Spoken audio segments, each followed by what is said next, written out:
Hi friends, ఎలా ఉన్నారు? బాగున్నారా? నేనైతే బాగానే ఉన్నాను. ఇది మొన్న ఆశ్రమం స్టార్ట్ అవుతుందని చెప్పాను కదా, అక్కడికి లెట్రిన్ బాయిల్ తీయటం ఎలా, ఆ వరలు ఎలా తీస్తున్నారు, ఆ గుంటలో తీసి ఆ గుంట తీసినందుకు అడుక్కు వచ్చేసి 200 రూపాయలు. వరలు కూడా వాళ్ళే దించడం అనమాట. ఒక రోజల్లా పట్టింది ఫ్రెండ్స్, 4 మనుషులకి ఒక రోజల్లా పట్టింది. పాపం ముసలోళ్ళు కూడా దీంట్లో చాకిరీ చేస్తున్నారు. ఎందుకంటే మనకి వెనకేం ఆస్తులు లేవు కదా, కష్టపడితేనే కదా మనందరికీ. చాలా వాటికి పేదలు 90% పేదవాళ్ళు ఉంటే 10% ధనవంతులు ఉన్నారు. ఇది 90%లో కూడా పూర్తిగా పేదవాళ్ళు 20% ఉంటే 70% మధ్యతరగతి కుటుంబాలు ఉన్నాయి. చూసారుగా వరలు, ఆ కింద 5 వరలు నేను దించాను అనమాట. ఇక తర్వాత నేను వీడియో తీసుకుంటాను, మీరు దించుకోండి అని చెప్పాను అనమాట. ఆ వరలు తీసుకొచ్చి తాడుల ద్వారా ఎలా దించుతారో మీరు కూడా ఈ వీడియోలో చూడండి. వీడియో నచ్చితే ఒక లైక్ కొట్టి షేర్ చేసి సబ్స్క్రైబ్ చేయండి. చూసారుగా వాళ్ళిద్దరికి కూడా 55 సంవత్సరాలు.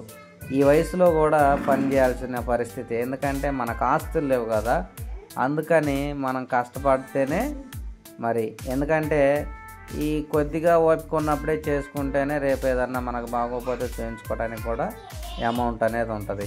లేదంటే ఎవరో వచ్చి చూడాలంటే చూడరు. కాబట్టి చూసారుగా వాళ్ళిద్దరూ ఈ వయసులో పని. కుర్రోళ్ళు కూడా చేయట్లేదు ఈ రోజుల్లో పనులు. ఈ 55 సంవత్సరాల్లో కూడా వాళ్ళు చూసారా పని ఎలా చేస్తున్నారో, ఎంత బావి తీశారు. ఆ 2 చిన్నపిల్లలను పెట్టుకొని వాళ్ళు ఈ బావి తీశారు. అలాగే ఆ వరలు కూడా చూడండి ఎంత టెక్నిక్గా దించుతున్నారు. ఇది పాతకాలం టెక్నిక్ అన్నమాట. చూడండి ఆ తాళ్ళతో ఎలా దించుతున్నారో చూడండి.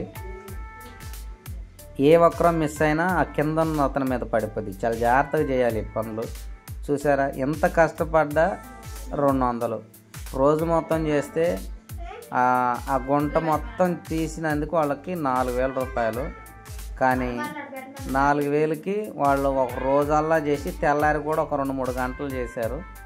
మరి అదే ఉద్యోగస్తుడికి అయితే ఎంత వస్తుందో ఆలోచించండి. సరిగా ఎంత టెక్నిక్గా సునాయాసంగా దించారు ఆ వారిని.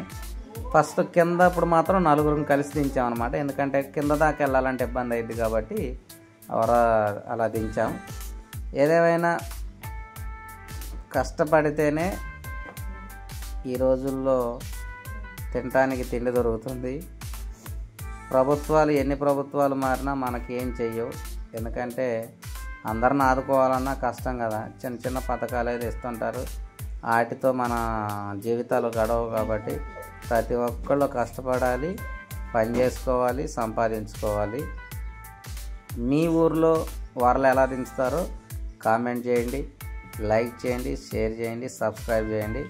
ఈ పని మీకు నచ్చితే జస్ట్ లైక్ చేసి మీరు నాకు సపోర్ట్ చేయాలని మనస్ఫూర్తిగా కోరుకుంటున్నా. ఓకే ఫ్రెండ్స్, చూస్తూ ఉండండి లాస్ట్ వరకు వీడియో. ఎవరో కూడా స్కిప్ చేయొద్దు, లాస్ట్ వరకు వీడియో చూడండి. ఆ తాడు ఆ మూడు వైపులా 3 తాళ్ళు కట్టి దించుతారనమాట. ఆ వర కరెక్ట్గా కూర్చున్న తర్వాత ఆ తాడు అనేది తీసి మళ్ళీ ఆ ముడిపు తీస్తే కొంచెం వర అట్లా పైకి లేపితే తాడు తీసేసుకోవటం. అట్లా